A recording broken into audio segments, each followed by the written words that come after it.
Jess, you advise lenders to sovereigns and governments who are borrowing in the international space in emerging markets.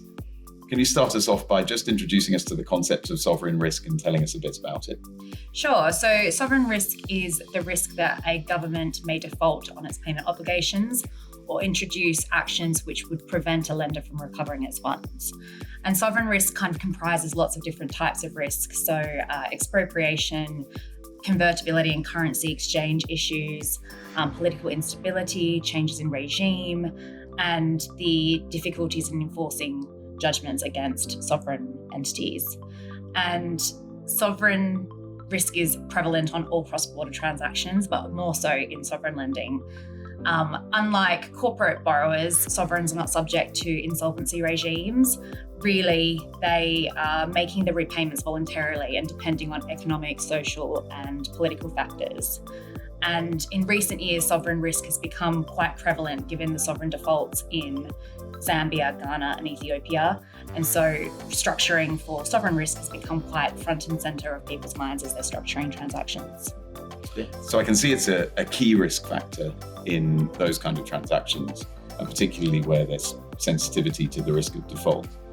How do you use the documentation and structures to mitigate that risk? So lenders can use lots of different measures to protect themselves from sovereign risk. One of them is using credit support instruments.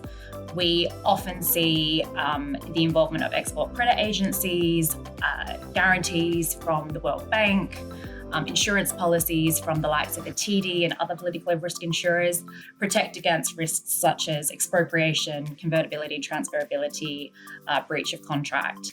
And having these entities involved in a transaction enables a lender to be lending not just against sovereign credit risk, but also the risk of the credit insurance provider. And that allows, in turn, the lender to provide more competitive pricing to its borrower. Lenders should also use their contractual provisions to protect themselves. First of all, it's really important that the agreement can be enforced against the sovereign entity. So lenders would typically choose English law or New York law as the governing law for their documents because it is predictable as to how it will be interpreted. We would include provisions such as pari passu, convertibility, transferability, moratorium events of default, waivers of sovereign immunity, and a very well-drafted arbitral agreement if the arbitral agreement can be enforced in the country. So lenders need to adapt your typical terms if you're lending to a sovereign to make sure that they are enforceable against the sovereign. Then local law requirements are really important as well. So it is really critical to ensure that you are contracting with the sovereign entity that has the capacity and the authority to enter into this document and comply and perform with the obligations it assumes under it. So local law counsel will be critical to identify any consents or approvals that are needed in order for that entity to enter into the contract or for that contract to be enforced. And then lenders will also need to think about what their long-term strategy is for the financing. They may want to share the risk with other lenders, particularly if the debt is long-term. So ensuring that the transfer clause includes any permissions to transfer or sub-participate over the course of the transaction is really important. You mentioned the World Bank. Tell us a bit more about development finance institutions and other similar organizations who might have a role in transactions involving sovereign risk and mitigating it. So multilateral and development finance institutions are really key players in the sovereign debt market. They bring to a transaction not just credit support or concessional debt options, but they also bring a wealth of credibility and knowledge of the country, which can be really useful for other lenders.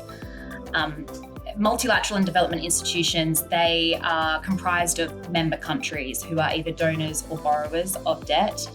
And this has created this practice of a preferred creditor status, which enables the preferred creditor to have priority in terms of debt service, but also access to foreign currency in the event that there's a convertibility issue. So where you have multi-source financings and payments need to be shared, it will be important for these creditors to have an acknowledgement from the other creditors that they do have this status. And in the scope of sovereign financing, where there is a high degree of sovereign risk, but a very important developmental impact objective, having these players in your transaction can be really, really useful.